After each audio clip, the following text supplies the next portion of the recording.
The late afternoon sun cast long shadows across the two-lane highway as Major Thomas Wilson drove home. After 2 weeks of intensive training exercises, all he wanted was a hot shower and the comfort of his own bed. His army dress uniform hung neatly in the back of his SUV, and his mind wandered to the weekend ahead with his family. The red and blue lights flashing in his rearview mirror snapped him back to reality. "What now?" he muttered, checking his speedometer. He'd been going exactly 5 miles under the limit, always careful on these rural roads where speed traps were common. With 15 years of military service behind him, Major Wilson had learned to follow rules to the letter. He signaled, eased his vehicle to the shoulder, and followed the protocol he knew by heart: windows down, engine off, hands visible on the steering wheel. The quiet town of Lakeside wasn't known for trouble, but years of Army training had instilled habits that kept people safe. 3 police cruisers pulled up behind him, an unusual show of force for a routine traffic stop. In his rearview mirror, Major Wilson watched as officers emerged from their vehicles, and his military instincts immediately registered something wrong.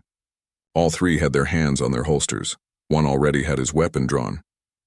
"License and registration," demanded the first officer, a stocky man with a crew cut, who approached with his hand resting on his firearm. His nameplate read, "Officer Brooks."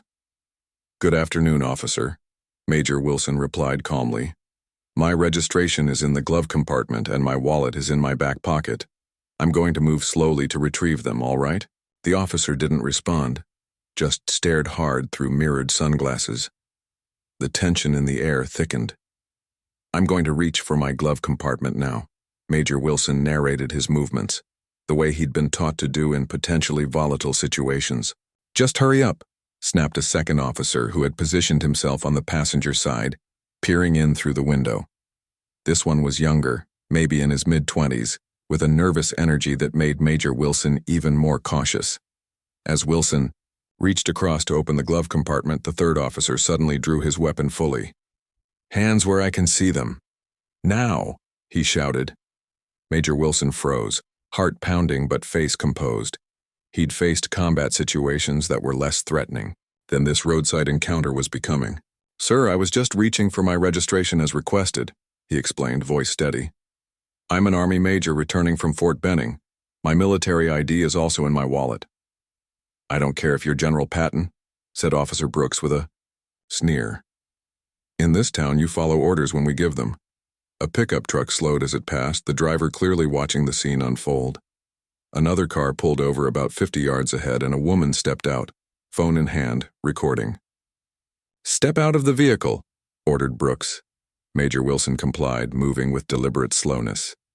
He stood at attention beside his SUV, his military-bearing automatic even in civilian clothes, a simple polo shirt and khaki pants. "Sir, may I ask why I was pulled over?" Wilson asked. The third officer, whose nameplate read Officer Reynolds, stepped closer. "Your vehicle matches the description of one involved in a disturbance." Major Wilson knew this was almost certainly untrue. His SUV was a common model but impeccably maintained, with military base access stickers clearly visible on the windshield. "I've been at Fort Benning for the past 2 weeks on training exercises. I'm just heading home now," he explained. "You can call my commanding officer to verify." Reynolds exchanged glances with Brooks, something unspoken passing between them. The younger officer kept his distance, hand still on his holster, eyes darting between Wilson and the growing number of onlookers. "You people always have excuses," muttered Brooks, just loud enough for Wilson to hear. The words hung in the air, their implication unmistakable. Major Wilson felt a familiar heaviness settle in his chest, one he'd carried since childhood, through West Point, and across 3 overseas deployments. But his expression remained neutral, his posture perfect. "Officer, I understand you're doing your job," Wilson said carefully. "But I need to inform you that I believe this stop is unwarranted. I've broken no laws. I'd like to see your supervisor." The younger officer stepped forward now. "You calling us liars?" His hand tightened. On his holster, more vehicles had stopped. A small crowd was gathering at a safe distance, several people holding up phones. Major Wilson noted this. understanding that whatever happened next would be documented. "No, sir. I'm simply requesting clarity about why I've been stopped and asking to speak with a ranking officer," Wilson replied. Brooks moved closer, invading Wilson's personal space. "Listen here. In this town, we don't take kindly to outsiders telling us how to do our jobs." Major Wilson remained still, his mind calculating options. His military training emphasized de-escalation, but also documentation and following proper channels for addressing misconduct. "I understand, officer," he said. "My ID and registration will confirm who I am. Once you've verified my identity, I believe you'll find everything in order." A fourth vehicle pulled up. Not a police cruiser, but a civilian SUV. From it emerged an older man in plainclothes, but with an unmistakable air of authority. The officer's postures changed subtly as he approached. "What's going on here, Brooks?" the man asked, surveying the scene with a frown. "Routine traffic stop, Chief," Brooks answered, his tone suddenly professional. Vehicle matched a description. The police chief looked at Major Wilson, noting his calm demeanor and perfect posture. "Military?" he asked directly. "Yes, sir. Major Thomas Wilson, United States Army, based at Fort Benning," Wilson replied. The chief nodded slowly, then turned to the officers. "I'll handle this. You three, back to your vehicles." Brooks looked like he wanted to protest, but thought better of it. The three officers retreated, though not without Brooks giving Wilson one last hard look.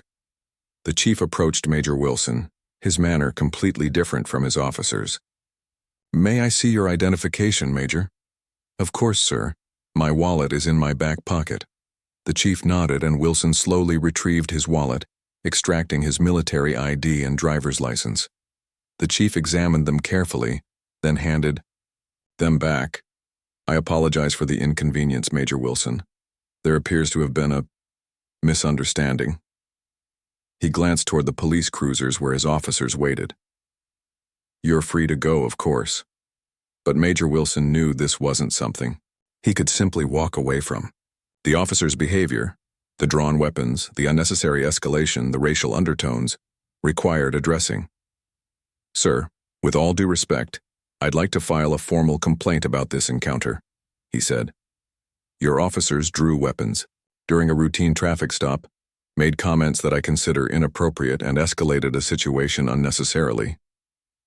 The chief looked at the gathering crowd, the recording phones, the social media disaster brewing before his eyes. He handed Major Wilson a business card. "Come by the station tomorrow morning. I'll take your statement personally," he said quietly. "This isn't how we train our officers to behave." Major Wilson accepted the card, knowing this was just the beginning. As a black man in uniform, he'd faced prejudice before. As an officer trained in leadership, he knew that addressing systemic problems required both documentation and persistence. "I'll be there at 9, he said simply. As he drove away, continuing his journey home, Major Wilson's mind was already organizing the incident into the clear, detailed report he would deliver tomorrow. The chief seemed reasonable, but experience had taught him that meaningful change required more than promises. It needed accountability. In his rearview mirror, he could see the three officers receiving what appeared to be a stern talking to from their chief. It was a start, but only that the real work would begin tomorrow. For now, though, he focused on the road ahead and the family waiting for him. He'd call his friend at the Judge Advocate General's office tonight, just to get some advice. 15 years in the Army had taught him many things, but perhaps the most important was this: always follow through. The setting sun glinted off his wedding ring as he gripped the steering wheel, determination settling in alongside the familiar weight of responsibility he'd carried throughout his career. This wasn't just about one traffic stop or 3 officers. It was about ensuring that the uniform he wore and the country it represented truly stood for justice for everyone. The police station of Lakeside sat on Main Street, a brick building with an American flag flapping lazily in the morning breeze. Major Thomas Wilson arrived precisely at 9, dressed in his full Army service uniform. The military creases in his pants were knife-sharp, his shoes polished to a mirror finish, and his chest adorned with rows of service medals that told the story of a career dedicated to his country. As he stepped through the glass doors, the front desk officer glanced up, his eyes widening slightly at the sight of Wilson's uniform and rank insignia. "Good morning," Major Wilson said. "I have an appointment with Chief Parker." "Yes, sir," the desk officer replied, reaching for the phone. "The chief mentioned you'd be coming in." While waiting, Wilson studied the station's walls. Photos of officers past and present, community service awards, a framed copy of the department's mission statement about protection and service. Standard small-town police station decor that felt suddenly ironic after yesterday's encounter. A door opened and Chief Parker emerged, extending his hand. "Major Wilson, thank you for coming." They shook hands, and Parker led Wilson to his office, a modest room with a desk cluttered with paperwork, family photos, and a coffee mug that read "World's Okayest Boss." "Coffee?" Parker offered. "No, thank you, sir." Parker poured himself a cup and settled behind his desk. "I've already spoken with the officers involved in yesterday's incident," he began. "I'd like to hear your account now, if you don't mind." Wilson nodded. "I appreciate that, Chief. Before I begin, I should inform you that I've consulted with the Judge Advocate General's office. I'm also recording this conversation on my phone for my records, if that's acceptable to you." Parker's eyebrows rose slightly, but he nodded. "That's fine." Major Wilson placed his phone on the desk and began recounting the previous day's events in precise military fashion. Times, locations, exact words spoken. The chief listened without interrupting, occasionally making notes. Officer Brooks clearly said, "You people always have excuses," Wilson stated. Given the context and his tone, I believe the comment was racially motivated. Parker's pen paused over his notepad. "That's a serious accusation, Major." "Yes, sir, it is, and I don't make it lightly." The office door opened without a knock, and Officer Brooks himself stepped in, followed by the young officer from yesterday. "Chief, we need to—" Brooks stopped short when he saw Wilson. His face darkened. "What's he doing here?" "Officer Brooks," Parker said sharply. "This is a private meeting. Wait outside." "With all due respect, Chief, if he's filing a complaint against me, I have the right to know what he's saying." "And you will, through proper channels," Parker replied firmly. "Now wait outside." Brooks didn't move.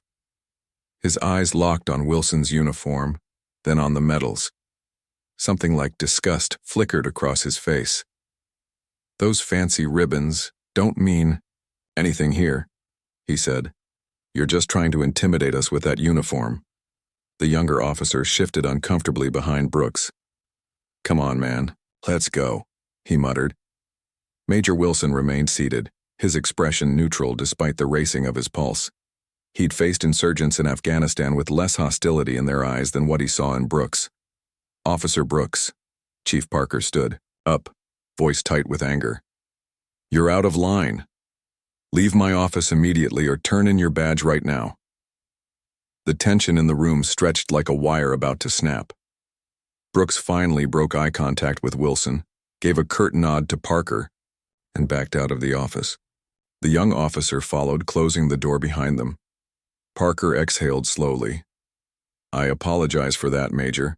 That was unprofessional, to say the least." "It was also revealing," Wilson replied calmly. "That interaction supports my account of yesterday's events." Parker rubbed his face tiredly. "Yes, I suppose it does." He sat back down. "Please continue with your statement." As Wilson resumed his account, voices rose in the hallway outside. Brooks' voice was clearly audible, growing louder with each word. "This is bull," they heard him shout. "Some military hotshot thinks he can come in here and tell us how to do our jobs?" Parker's jaw tightened, but he gestured for Wilson to continue. Wilson described how the officers had drawn their weapons without cause, the threatening language they'd used, and the gathering of witnesses. "I have contact information for 3 bystanders who recorded the incident," Wilson added, sliding a piece of paper across the desk.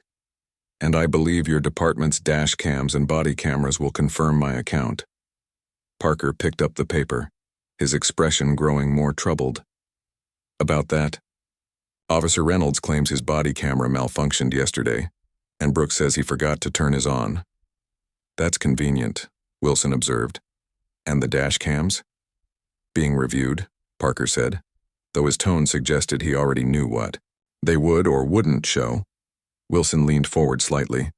Chief Parker, I understand the position you're in. You have officers you work with daily. There's loyalty there, as there should be. In the Army, we value loyalty too, but we also value integrity and accountability. Are you questioning my integrity, Major? Parker asked, though without heat. Not at all. I'm appealing to it, Wilson replied. 3 officers pulled over a vehicle without cause. They escalated to drawn weapons without provocation. They made racially charged comments. And now, mysteriously, the evidence from their cameras is unavailable. This isn't just about me. It's about who else they might treat this way. Parker was quiet for a long moment. Outside, the voices had quieted, but the tension remained palpable. What exactly are you looking for here, Major Wilson? Parker finally asked. Accountability, Wilson answered without hesitation. Officer Brooks should be suspended pending a full investigation. All 3 officers should undergo bias training at minimum, and your department should review its policies on traffic stops and use of force. Parker nodded slowly, considering. That's quite a list. Sir, with respect, if those videos from yesterday go public, and they will, given how many people were recording, you'll be facing demands for much more than what I'm suggesting. Before Parker could respond, the office door burst open again. This time it was Officer Reynolds, his face flushed with anger. Chief, Brooks just got a call from his cousin at the newspaper. This military guy has already given them a statement. They're running a story tomorrow.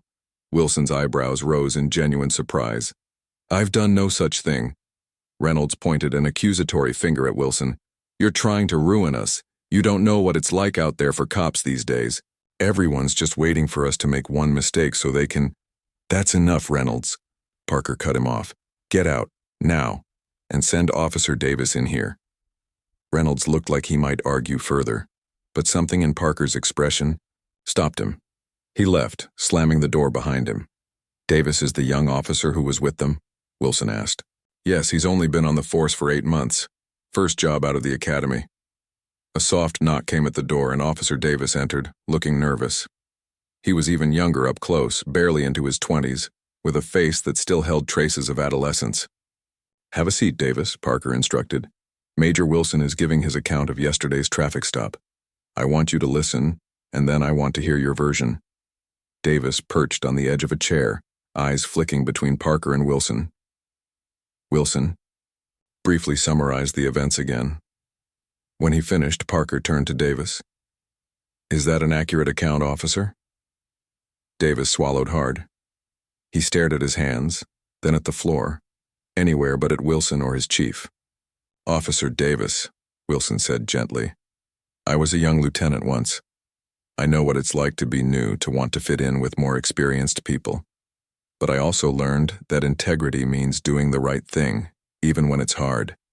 Especially when it's hard. Davis looked up, meeting Wilson's eyes for the first time. Something passed between them. A moment of understanding, soldier to soldier in different uniforms. Yes, Davis finally said, his voice barely above a whisper. That's how it happened. Brooks and Reynolds.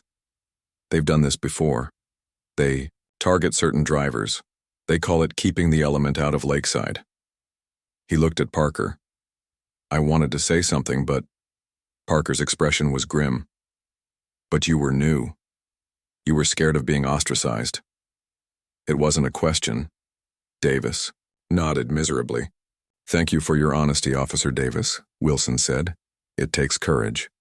Parker stood up, decision made. Davis, wait outside. I need to speak with Major Wilson alone. When the door closed, Parker turned to Wilson. I need to make some calls. I'd like you to wait if you can spare the time. Wilson checked his watch. I can stay. Good. Because I think we're going to need a formal statement from you for internal affairs. Parker's face was lined with resolve and regret. You were right about accountability, Major, and it starts today. As Parker reached for his phone, Wilson felt the weight of what was coming. For the officers, for the department, for the town of Lakeside. Change was never easy. But as he'd learned through 15 years of military service, sometimes the hardest fights were the ones most worth winning. Major Wilson sat in the small waiting area outside Chief Parker's office, his posture perfect despite the uncomfortable plastic chair. Through the thin walls, he could hear the rise and fall of the chief's voice as he made call after call. Occasionally, he caught phrases like immediate administrative leave and full investigation. Officer Davis sat across from him, staring at the floor. The young officer hadn't spoken since his confession, the weight of his decision visibly heavy on his shoulders. "You did the right thing in there," Wilson said quietly. Davis looked up, his face a mixture of doubt and relief. "Did I, though? Brooks and Reynolds, they're going to know it was me who backed up your story." Wilson nodded. "Yes, they will. Doing the right thing isn't always easy. Sometimes it comes with a cost." "How do you handle it?" Davis asked. "The backlash, I mean." Wilson considered the question carefully. In his 15 years of service, he'd faced similar situations. Times when upholding standards had made him unpopular. "You remember why you put on the uniform in the first place," he finally said. "Was it to fit in with people like Brooks, or was it to serve your community?" Before Davis could respond, the station's front doors burst open. A tall man in an expensive suit strode in, followed by a woman carrying a tablet. The man scanned the room, his gaze landing on Wilson's uniform. "Major Wilson?" he asked, extending his hand. "I'm District Attorney Howard. This is my assistant, Ms. Chen. May we speak with you?" Wilson stood, shaking the offered hand. "Of course, sir." The DA glanced at Davis. "Somewhere private would be preferable." Chief Parker's door opened at that moment. "Mr. Howard," he said, sounding unsurprised, "I was just about to call your office. Please use the conference room." He gestured down the hallway. As they walked, Wilson noticed the station was unusually quiet. Officers watched from doorways, their expressions ranging from curiosity to outright hostility. Brooks and Reynolds were nowhere to be seen. The conference room was small but formal, with a long table and chairs that had seen better days. A faded poster about community policing hung on one wall. Slightly crooked. "Major Wilson," the DA began once they were seated, "the chief has briefed me on your complaint, but I'd like to hear it directly from you." For the third time that morning, Wilson recounted the events of the traffic stop. The DA listened intently, occasionally asking for clarification. Ms. Chen took notes on her tablet. "And you have witnesses?" "People who recorded the incident?" Howard asked. "Yes, sir. 3 that I know of. I've provided their contact information to Chief Parker." The DA exchanged glances with his assistant. "One of those videos has already made its way to social media, Major. It's been shared over 5,000 times since last night." Wilson hadn't known this, but he wasn't surprised. "I see. The footage is problematic, to say the least," Howard continued. "It clearly shows officers Brooks and Reynolds with weapons drawn, making threatening statements to a man in civilian clothes who is being nothing but cooperative. The racial component is impossible to ignore." "The audio on the video is quite clear, Ms. Chen added. "Officer Brooks's comment about you people is distinct." Howard leaned forward. "Major Wilson, I'll be direct. This incident has the potential to tear this town apart. We need to address it swiftly and transparently." Wilson met the DA's gaze steadily. "I agree completely, sir." "Good. Because I'd like you to make a public statement with me this afternoon. Show that we're taking this seriously, but also call for calm." Wilson hadn't expected this. He'd come to file a complaint, not to become the face of a potential controversy. "Mr. Howard, with respect, I'm not looking to be at the center of a media storm. I simply want accountability for officers who abuse their power." "And they will be held accountable," Howard assured him. "I've already advised the chief to place Brooks and Reynolds on immediate administrative leave pending investigation. But this situation is bigger than just those 2 officers now." The door opened, and Chief Parker entered with a grim expression. "The video's gone national," he said without preamble. CNN just picked it up. We've got reporters setting up outside. Wilson closed his eyes briefly. This was escalating faster than he'd anticipated. His phone buzzed in his pocket, likely his commanding officer at Fort Benning, who would inevitably have seen the video by now. "Major," the chief said, "I know this isn't what you wanted, but we could use your help in keeping this situation from boiling over." Wilson thought of his family, of how this publicity would affect them. He thought of his career, of the potential backlash from those who would see him as stirring up trouble. But he also thought of all the others who might face officers like Brooks and Reynolds, people who might not have the protection of rank and uniform. "What exactly are you asking me to do?" he asked. "Stand with us at a press conference," Howard replied. "Show that we're working together to address this. Your uniform, your rank, they carry weight. If people see that the police department and a respected military officer are united in seeking justice, it helps prevent this from becoming just another us versus them situation." Wilson considered the request. In crisis management training, he'd learned that transparency and swift action were key to preventing escalation. Perhaps his involvement could help ensure that real changes were made, not just token gestures to appease public outrage.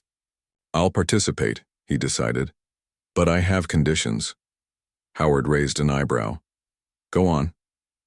"First, I want a formal commitment to policy review and reform, particularly regarding traffic stops and use of force.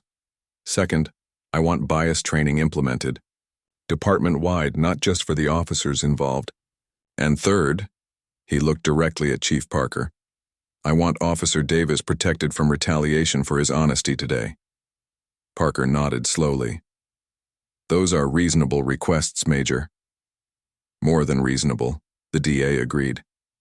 "In fact, I'd like to go further. Ms. Chen, would you get the preliminary paperwork started for a civilian oversight committee?" "Already on it, sir," she replied, fingers moving quickly across her tablet. The next few hours passed in a blur of activity. Wilson made necessary calls, to his commanding officer, to his wife, to the JAG officer who had advised him. The station transformed around him as preparations were made for the press conference. Through it all, he maintained his composure, the eye of calm in the center of a growing storm. By 3 o'clock, a podium had been set up on the steps of the police station. A crowd had gathered, reporters, community members, curious onlookers. Wilson stood slightly behind and to the right of Chief Parker, his uniform a stark contrast to the chief's more subdued attire. "Thank you all for coming," Parker began, his voice carrying across the assembled crowd.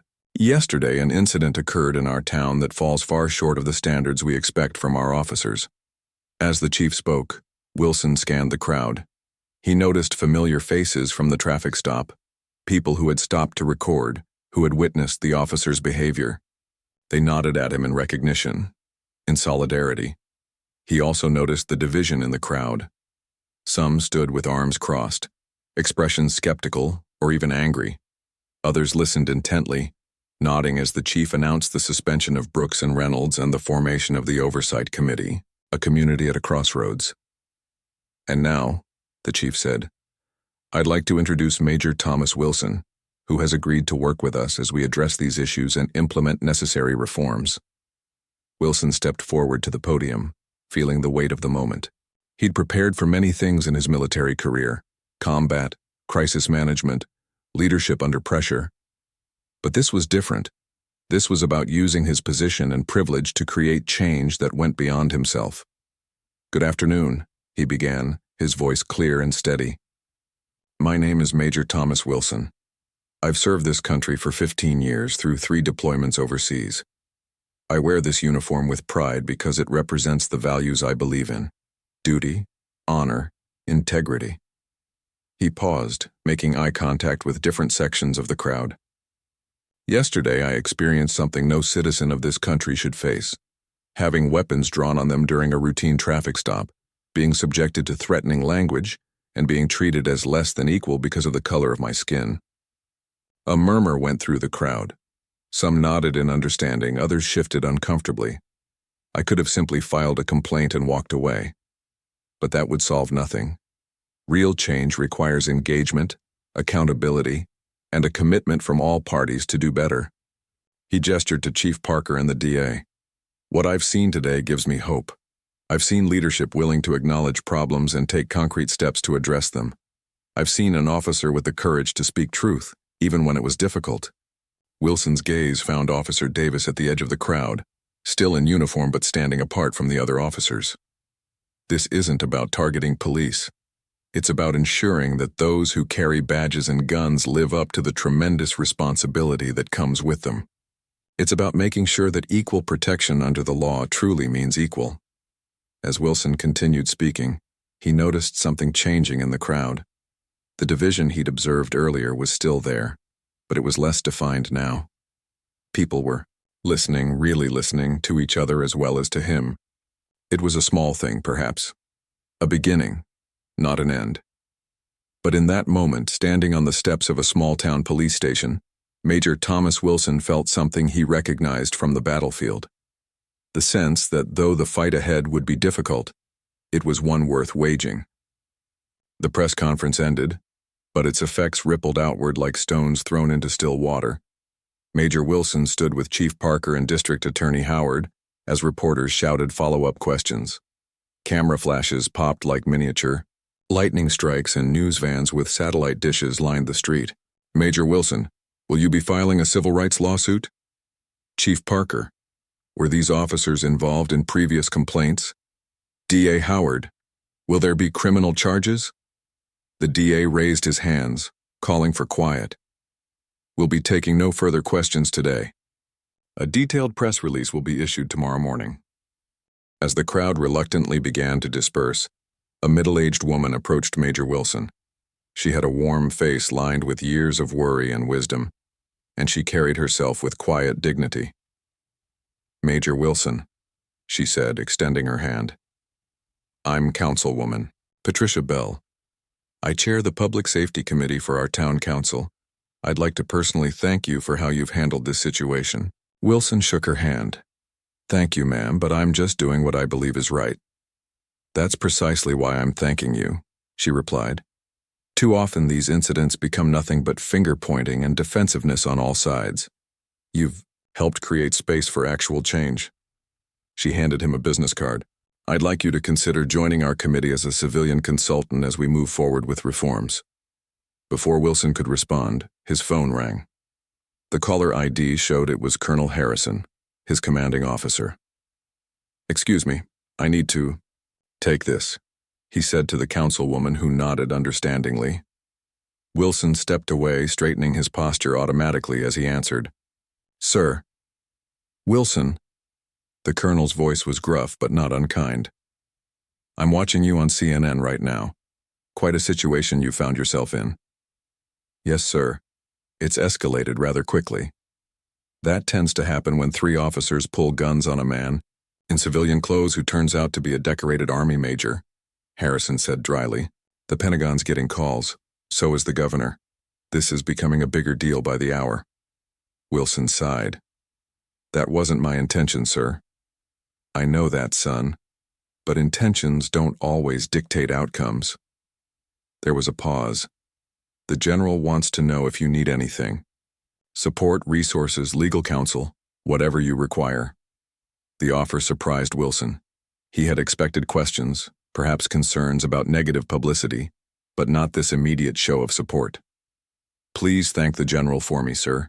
At the moment, I believe the situation is being handled appropriately by local authorities. Good. Keep me updated. And Wilson? Yes, sir? You've conducted yourself with honor throughout this. The Army stands behind you. Wilson felt a lump form in his throat. Thank you, sir. He ended the call to find Chief Parker waiting nearby. The chief's face looked 10 years older than it had that morning. Everything all right? Parker asked. Yes, sir. That was my commanding officer. The Army's aware of the situation. Parker nodded grimly. Everyone's aware now. I've got the mayor, the town council, and the police union all calling for different responses. He rubbed his temples.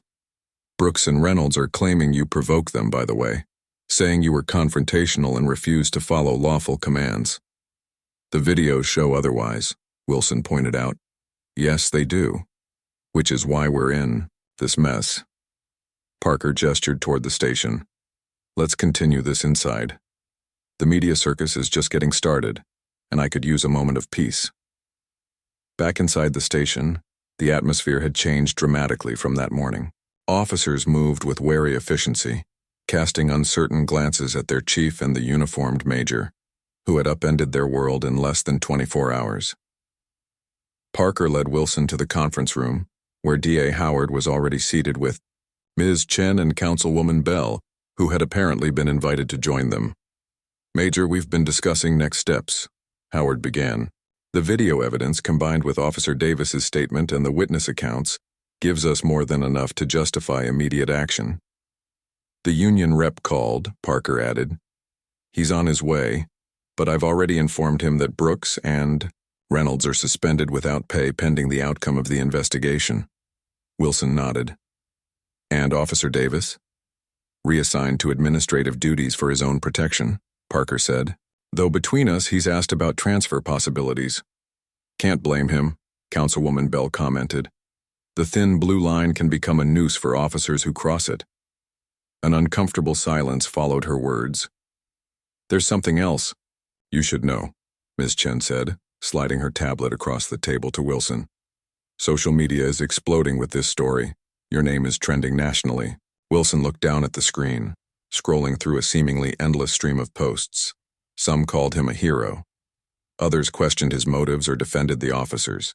Many shared their own stories of similar encounters with police. There are already calls for protests, Howard said, both in support of you and unfortunately in support of the officers. We need to get ahead of this, Bell insisted. Show that we're taking concrete action, not just making promises. Parker leaned forward. Which is why I've asked you all. Here, I'm implementing immediate changes to our department policies. He slid a document across the table. Mandatory body cameras, to be activated at the start of every interaction. New protocols for traffic stops. Required de-escalation training. And I'm requesting funding for an independent review of all use of force incidents from the past 5 years. Wilson scanned the document, impressed by its thoroughness. You prepared this quickly. Actually, Parker admitted, I've had most of it drafted for months, just never found the political will to push it through. Sometimes it takes a crisis to create opportunity for change. The door opened, and a harried-looking man in a rumpled suit entered. Chief, there's a situation developing. About 30 people have gathered outside Officers Brooks and Reynolds' homes. The crowd is growing. Peaceful? Howard asked sharply. So far, but tensions are high. We've got units on the scene keeping watch. Wilson checked his watch. It was barely 4 hours since the press conference had ended. The speed at which events were unfolding was alarming. We need to make another public statement, Bell said. Call for calm while emphasizing that justice is being served through proper channels. As they debated the best approach, Wilson's phone buzzed with a text message. It was from his wife. You're on every news channel. The kids are asking questions. Call when you can. Reality hit him anew. This wasn't just about policies or procedures or even principles in the abstract. This was affecting real people. His family, the families of the officers involved, the community itself. Excuse me, he said, standing. I need to make a call. He stepped into the hallway, finding a quiet corner to call home. His wife answered immediately. Thomas? Are you okay? I'm fine, he assured her. Things have just gotten complicated. That's an understatement, she replied. Lisa from next door brought over dinner. Said she didn't think we'd want to go out with reporters possibly watching the house. Wilson closed his eyes. He hadn't considered how this might affect his family's daily life. I'm sorry. I never meant for this to become such a spectacle. Don't apologize, his wife said firmly. You did exactly what you should have done. What you would want any of your soldiers to do in the same situation. Her unwavering support steadied him. How are the kids handling it? They're proud of you. Confused about some of it, but proud. James says you're trending on TikTok, whatever that means. Despite everything, Wilson smiled. Tell them I'll be home as soon as I can. As he ended the call, he noticed Officer Davis standing nearby, looking uncertain. "Sir, may I speak with you for a moment?" "Of course." Davis lowered his voice. "You should know. Brooks and Reynolds aren't going quietly. They've been calling other officers trying to rally support, saying this is all a witch hunt, that one mistake is being blown out of proportion." "Is it working?" Wilson asked. "With some," Davis admitted. "But not as many as they'd hope. The video makes it hard to defend them." He hesitated. "There's something else. Other incidents. Similar to yours, but without the videos, without someone with your stature to make a complaint stick." Wilson had suspected as much. "How many?" "I know of at least 4 in the past year. Mostly young black men, college, students passing through town. No one who could fight back effectively." The implications were clear. What had happened to Wilson wasn't an isolated incident or a momentary lapse in judgment. It was part of a pattern. "You should share this information with Chief Parker and the DA," Wilson said. Davis nodded. "I plan to. I wanted you to know first. Because of what you said earlier, about remembering why I put on the uniform."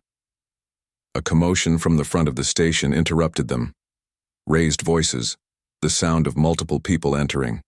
"Major Wilson?" A young officer appeared, around the corner. "There's someone here to see you, several someones actually." Wilson returned to the main area to find a group of about 10 people waiting. An older man stepped forward. "Major Wilson, I'm Reverend Johnson from First Baptist. These folks are members of our community who've had similar experiences with officers, Brooks and Reynolds. When they saw you speak today, they decided it was time to come forward with their stories." Wilson looked at the faces before him. A college student, a middle-aged woman, a man in work clothes, a teenager with his parents. Different ages, different backgrounds, united by shared experiences of mistreatment. Chief Parker emerged from the conference room, taking in the scene with a mixture of concern and resignation. "Chief," Wilson said quietly, "I think you're going to need a bigger conference room." As the afternoon turned to evening, the station became the center of a town reckoning with uncomfortable truths.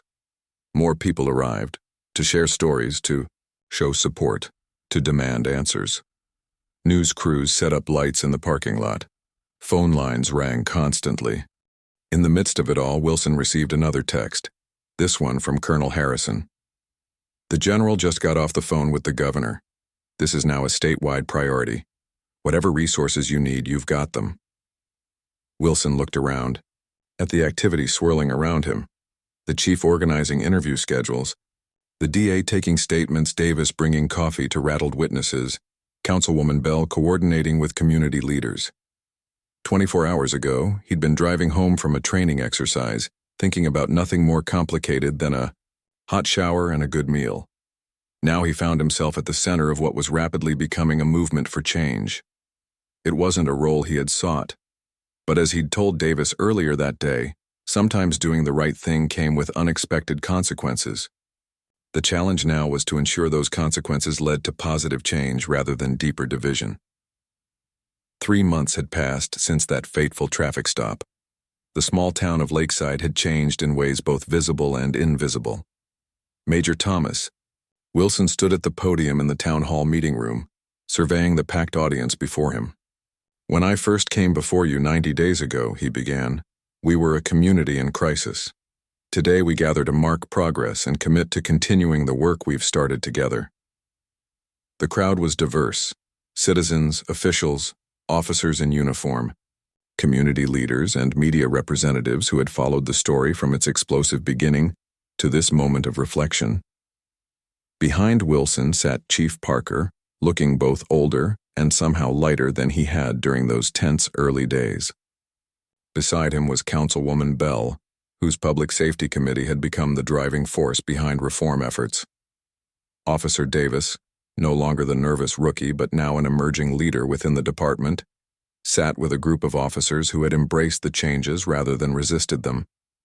The Lakeside Police Department's Transparency and Accountability Initiative has implemented all 15 reforms we identified as priorities, Wilson continued, referencing the document in front of him.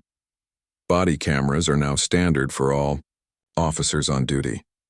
De-escalation training has been completed by every member of the force. Stop data is being tracked and published monthly. And perhaps most importantly, a civilian oversight board with real authority is now in place. He paused, making eye contact with various members of the audience. These aren't just policy changes written on paper. They represent a fundamental shift in how policing is conducted in this community. The journey to this moment had not been smooth.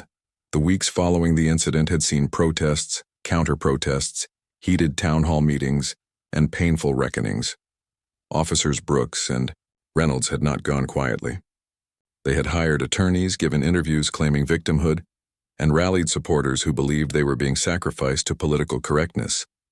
But the evidence had been overwhelming. When the department's internal investigation uncovered a pattern of similar incidents, most undocumented in official reports, their position had become untenable. Brooks had been terminated outright. Reynolds had resigned rather than face disciplinary action. 3 other officers identified as having participated in or covered up similar incidents had also left the force. "I want to acknowledge something important," Wilson said, his voice solemn. "The changes we're celebrating today came at a cost. They required difficult conversations, uncomfortable truths, and a willingness to examine systems that many preferred not to question." From his seat, Chief Parker nodded slightly. He had faced calls for his own resignation, had weathered accusations of failing to supervise his officers properly. Instead of stepping down, he had chosen to lead the transformation of his department, knowing it might define his legacy. "But I also want to celebrate the courage shown by so many in this room," Wilson continued. "The community members who came forward with their stories, the officers who chose integrity over silent complicity, the leaders who listened instead of deflecting." In the front row sat Reverend Johnson, who had helped organize community support for the reforms. Next to him was Mrs. Taylor, a longtime resident whose teenage son had been among those previously harassed by Brooks and Reynolds. She had become one of the most effective advocates for change, her quiet dignity more powerful than any shouted slogan. "3 months ago, I stood before news cameras as a man who had experienced injustice firsthand," Wilson said. "Today, I stand before you as a partner in building something better. The work isn't finished. True change never is. But we've created a foundation that can support continued progress." He introduced the members of the newly formed Civilian Oversight Board, a diverse group including a retired judge, a civil rights attorney, a former officer from another jurisdiction, a mental health professional, and 3 community representatives. These individuals will ensure that policies are followed, complaints are properly investigated, and transparency remains at the core of policing in Lakeside, Wilson explained. "They'll have access to body camera footage, disciplinary records, and the authority to recommend action when needed." As Wilson spoke about the board's role, he reflected on his own unexpected journey. What had begun as a routine drive home had transformed not just a police department, but his own sense of purpose. The Army had granted him temporary duty assignment to work with the Police Reform Initiative, recognizing the value of his contribution to civil-military relations. His family had adjusted to their new reality. His children had faced questions at school, but had ultimately found pride in their father's stand. His wife had become an important voice in her own right, helping military families understand their rights in civilian interactions. "I'd like to now invite Chief Parker to share the department's ongoing commitments," Wilson said, stepping aside from the podium. Parker approached, shaking Wilson's hand before addressing the audience. "When Major Wilson first came to my office, that morning I saw him as a problem to manage," the chief admitted. "I was thinking about public relations, about protecting the department's image. I was wrong." He paused, seeming to carefully choose his next words. "The best way to protect something you value is to make sure it lives up to its ideals. Our department's motto has always been, to protect and serve. The reforms we've implemented aren't about satisfying critics or avoiding lawsuits, though they may do both. They're about truly fulfilling our mission to protect and serve all members of this community equally." The chief detailed additional changes in progress, revised hiring practices, expanded community policing initiatives, mental health response, teams, and new training programs developed with community input. As Parker spoke, Wilson observed the officers present. Some listened with clear enthusiasm. Others seemed more reserved but attentive. Change within institutions rarely happened uniformly, he knew. There would always be early adopters, reluctant participants, and a few die-hard resistors. The key was reaching the critical mass needed to shift the culture permanently. Officer Davis caught Wilson's eye and gave a subtle nod. The young officer had found his voice in recent months, becoming an informal liaison between newer officers and department leadership. He had paid a price for his honesty. Certain colleagues still treated him with suspicion, but he had also gained respect from those who mattered most. When the formal presentations concluded, the event transitioned to a more casual reception. Wilson found himself approached by a steady stream of people wanting to share thoughts, ask questions, or simply thank him. A young officer he hadn't met before waited patiently for his turn to speak with Wilson. "Major, sir," he said when they finally had a moment, "I just wanted to tell you, I joined the force 6 months ago. The changes you helped implement are the only system I've known. But the older officers, they tell me how different things were before. I just wanted to say thank you for helping create a department I can be proud to be part of." Wilson was touched by the young man's sincerity. "What's your name, officer?" "Henderson, sir. Michael Henderson." "Officer Henderson, remember that these changes weren't my doing alone. They happened because enough good people, including many within the department, wanted better. Your generation of officers will determine whether these reforms last and evolve." As the evening progressed, Wilson stepped outside for a moment of quiet. The summer air was warm, fireflies blinking in the gathering dusk. From inside, he could hear the continued buzz of conversation, the sound of a community engaged in the messy, essential work of democracy. His phone buzzed with a text from his wife. "How's it going?" "Kids say goodnight, proud of you." He smiled as he typed his reply. "Going well. Be home soon. Proud of us all." As he prepared to return inside, Wilson noticed a car slowing as it passed the town hall. The driver, a young black man, made eye contact with him briefly. There was a moment of recognition, of acknowledgement, before the car continued on its way. It was a small moment, unremarkable in many ways. But to Wilson, it represented something profound. The possibility of a young man driving through town without fear, without the need to calculate his every move, without the burden of expecting the worst. That possibility, that freedom, was worth every difficult conversation, every uncomfortable moment, every resistance they had faced. It was the reason he had pursued accountability rather than simply filing a complaint and moving on. It was the reason that, despite having the option to return to his regular duties, he had requested an extension of his special assignment.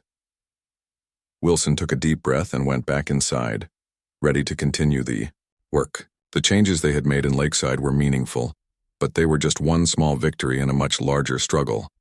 Tomorrow would bring new challenges, new resistance, new opportunities to falter or to progress. But for tonight, in this room, full of people committed to justice and accountability, he allowed himself to feel something that had been in short supply during the tense early days of this journey. Hope. Real, sustainable change was possible. He had seen it happen.